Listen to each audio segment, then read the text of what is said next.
Hi, guys, and welcome back to Drive to School Chat, where we discuss a subtopic in geography on the way to school.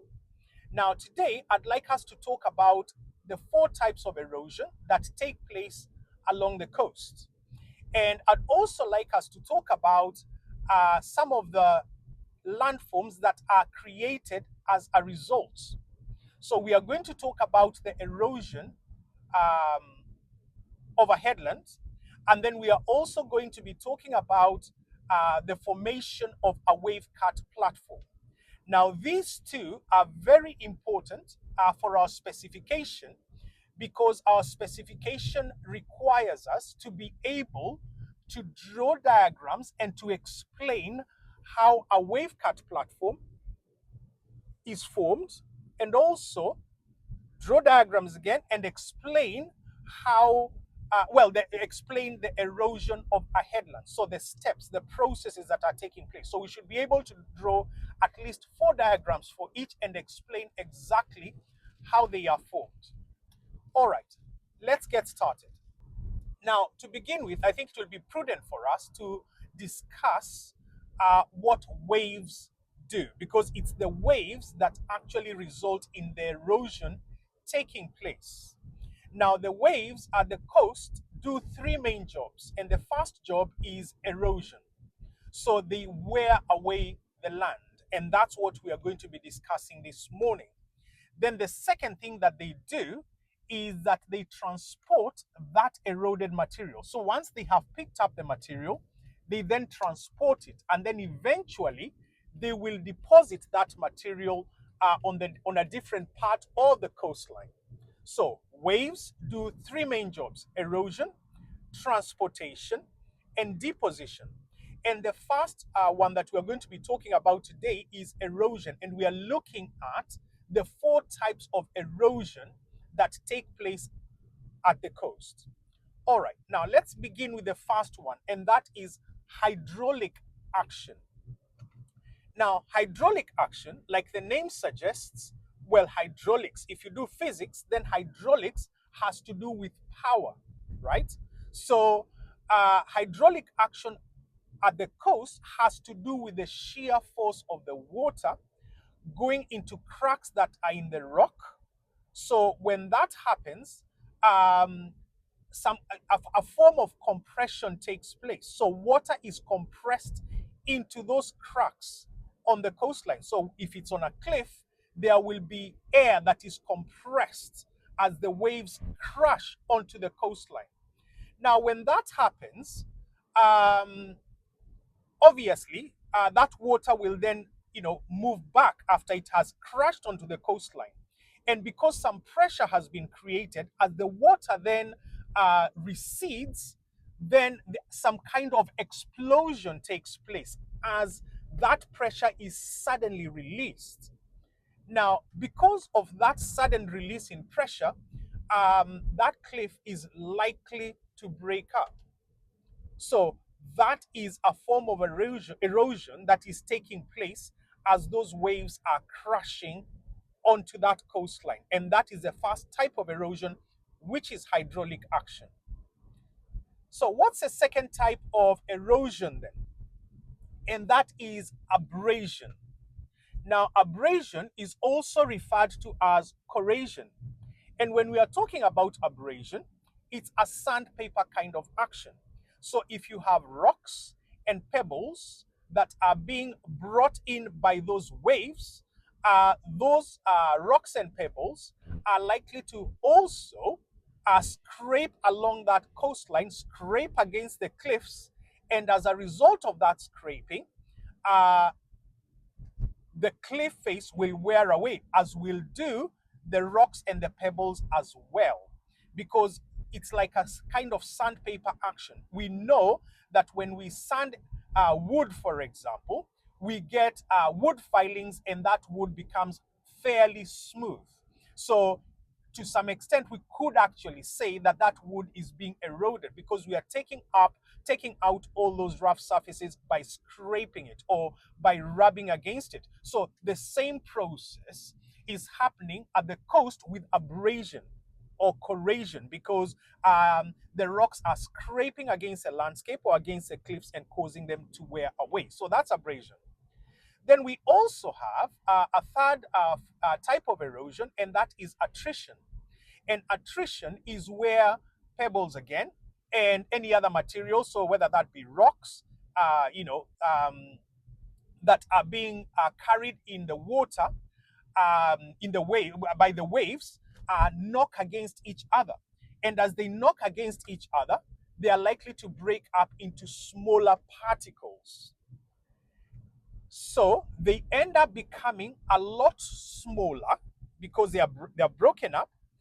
Then they become smoother and they become rounder as well. Now, obviously, if they are becoming smoother and rounder, it implies that abrasion, which is the second process, that erosional process that we talked about, also has an impact or an effect on those rocks. So those two processes, attrition and abrasion, are working to make the rocks smoother, smaller, smoother, and rounder. Okay, so those are 4 types of erosion. Now, no, 3 types of erosion.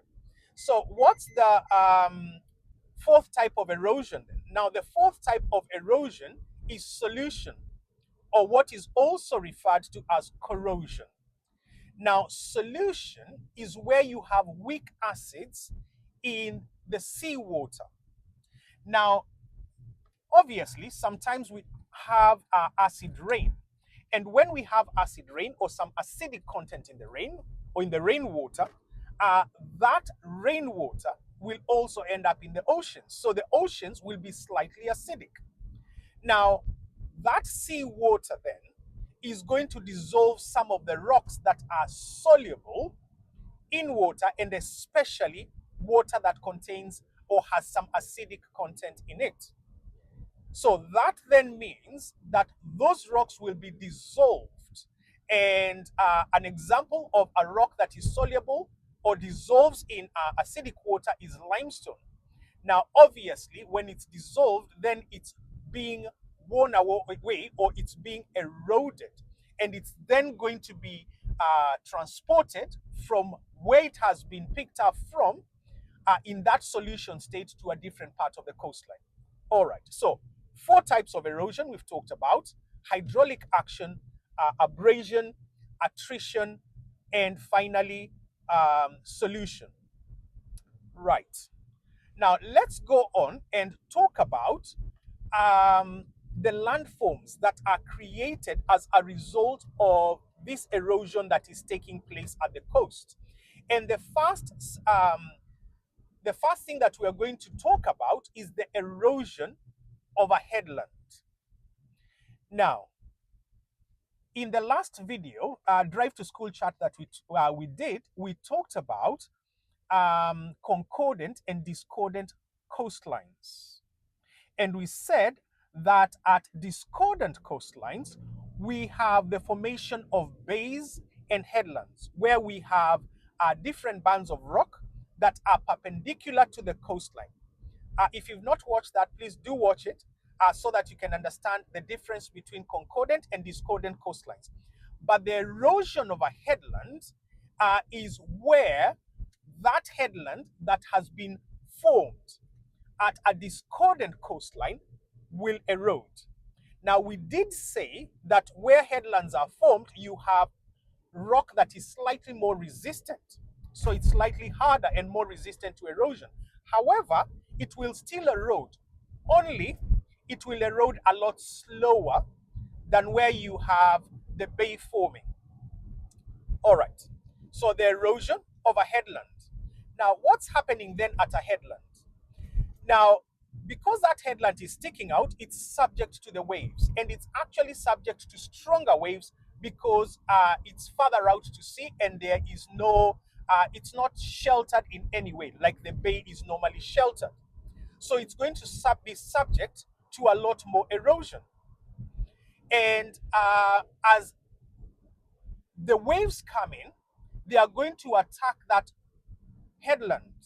And if there is a crack on the headland, that crack is going to be widened as a result of the waves attacking that headland via hydraulic action, which we've just talked about. So the shear force of the water, forcing its way into those cracks and causing them to widen and to open up further. And then erosion as well taking place. So those two types of erosion are going to act on that headland or attack that headland, the crack on the headland, and that crack is going to widen and open up to eventually form.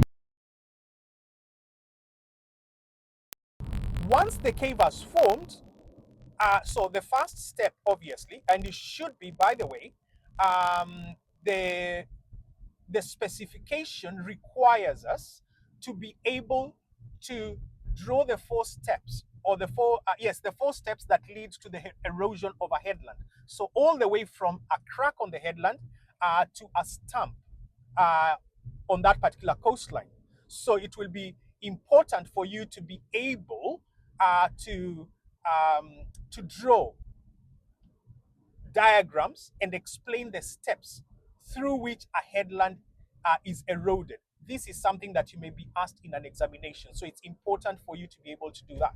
So anyway, we've started off with a crack on the headland that has now been forced open by hydraulic action and by abrasion, and now it has formed a cave. Now, what happens after the cave? So the cave continues to be eroded, again by hydraulic action and by abrasion, and eventually that cave will erode right all the way through the headland to the other side. Now, you may actually have two caves that are eroding from either side of that particular headland. And obviously, when that happens, those two caves are likely to meet or to join, and there will be this wide opening now through the entire headland, which is called an arch. So an arch will form as a result of the cave eroding all the way through that particular headland. All right, so that's the third step. What about the fourth step now? So the roof of the arch, obviously, is heavy and is going to eventually collapse. But before it collapses, well, it will take time before, it will obviously take time before it eventually collapses. But there are certain processes that may actually cause that collapse to be speeded up. Now, what processes are we talking about here? We are talking about what are referred to as subaerial processes. And one type of subaerial process is chemical weathering. So what do I mean? Now, the roof of that arch is likely to be subject to rainwater, obviously, because the rainwater is going to obviously settle on the top of that arch. And if that rainwater is acidic and that rock is soluble in water, for example, it's going to start getting dissolved into, it's going to start dissolving into the rainwater, or it's going to dissolve, yes, into the rainwater. Now, what happens as that continues to, that then weakens that rock. It compromises that rock. And obviously, that roof of the arch now, because it's compromised and it's weak, and it's also under the effect of gravity, will now eventually collapse. Now, when it collapses, it will then form a freestanding column, which is referred to as a stack. So that stack will be freestanding and it will be on its own. So it will no longer be joined to the main headland, but will be standing on its own. All right, so let's do a very quick recap. So we've talked about a crack on the headland, or in the headland, if you like, then into a cave after it continues to be eroded, then as an arch, then now a stack, which is a freestanding column that is no longer joined to the main headland.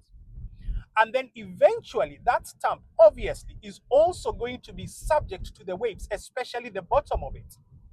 Now, as the waves continue to attack the bottom of that stack, it will eventually erode as well and collapse. So it will no longer be a freestanding column, but it will be eroded right to the water level, or the sea level if you like, and that is what is now referred to as a stump. Now that stump may not be visible during high tide, but will be visible during low tides.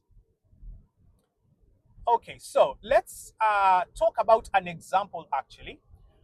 And an example here in the UK, which I would actually like you to look up, is Old Harry and his wife on the Dorset coastline. That's a good example of the erosion of a headland where a stack and stump and has been formed. Okay, so that is the erosion of a headland. So we started off by talking about erosion, and we also have erosion causing the formation of a wave-cut platform. Now, how does that take place? So we have a cliff face. And again, this is one of those processes that you would be required to be able to explain with the use of diagrams. Yes, in an examination situation. So it's important for you to know the steps and be able to explain what is happening. So we initially have a cliff face. Now, the bottom of that cliff is likely to be attacked by the waves. So again, by the processes that we have been talking about, we've talked about hydraulic action and abrasion. So as that cliff face is attacked by the waves, there will be the formation of a wave-cut notch. Because if there is a crack in that particular cliff face, it will keep being eroded until it wears away into that wave-cut notch. Now, once the wave-cut notch has been formed, we then will have the top part of that particular cliff face being compromised. It will be compromised because now it has been undercut. The bottom part of it does not have anything supporting it. That part of the cliff has been eroded into what we are calling a wave-cut notch. So it will now be subject to the force of gravity. So the force of gravity will be pulling it down so that it can collapse, right? And we know that that process is also likely to be speeded up by the fact that the waves keep crashing that cliff. So they continue to compromise it further or to weaken it further. So as that happens, then eventually that upper part of the cliff face is going to collapse due to that pull of gravity. Now, when that happens, the cliff will recede or will move backwards. And as it moves backwards, it will leave, the former location of that cliff will be further out than where it is currently after the erosion and the collapse has taken place. So this process is going to keep repeating itself. And as it repeats itself, the cliff will continue to recede. So what about a wave-cut platform then? What is that? Because we've talked about that cliff being eroded, obviously first a wave-cut notch, then an overhang, which then collapses, and the cliff then retreats. Now at the bottom of that cliff, you will still have a flat, rocky surface that has been left, where the cliff has receded. There will be a flat, rocky surface that will be left right at the bottom. And that is what we are referring to as a wave-cut platform. Because if you are the coastline, you would actually be able to walk on top of that surface, because it's a rocky surface, it's solid, it's flat, and it's rock basically, right? So that is what we are calling a wave cut platform. And that wave cut platform is likely to be exposed during low tide. But during high tide, it's likely to be covered by the water such that you cannot see it. All right, so what have we talked about this morning? Let's do a very quick recap. So we have talked about the types of erosion that are taking place along the coast. And we've talked about hydraulic action, abrasion, attrition, and solution. Then we went on to talk about the erosion of a headland. And we said that as the headland is eroded, it will start being eroded first through the cracks that are on that headland. Then those cracks will erode into caves, then into an arch.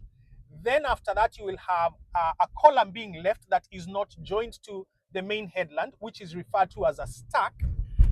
And then eventually you will have a stump. And then we also went on to talk about the formation of a wave cut platform, again by the processes of erosion. And we said that it starts off as a crack on that particular cliff face, which then is eroded into a wave cut notch, which then leaves an overhang. Then the overhang is eventually going to collapse as a result of the pull of gravity, which will then cause that cliff to retreat. And as the cliff retreats, you will have a rocky, flat surface that is left at the bottom of that cliff that is normally exposed during low tide, and that is what is referred to as a wave cut platform. All right. Thank you very much for joining me on this Drive to School chat on this journey towards excellent exam results. If you have a topic or subtopic that you'd like us to discuss on the way to school, please let me know in the comment section below, and we shall be sure to discuss it one of these fine mornings. All the best, and see you again soon. Bye-bye.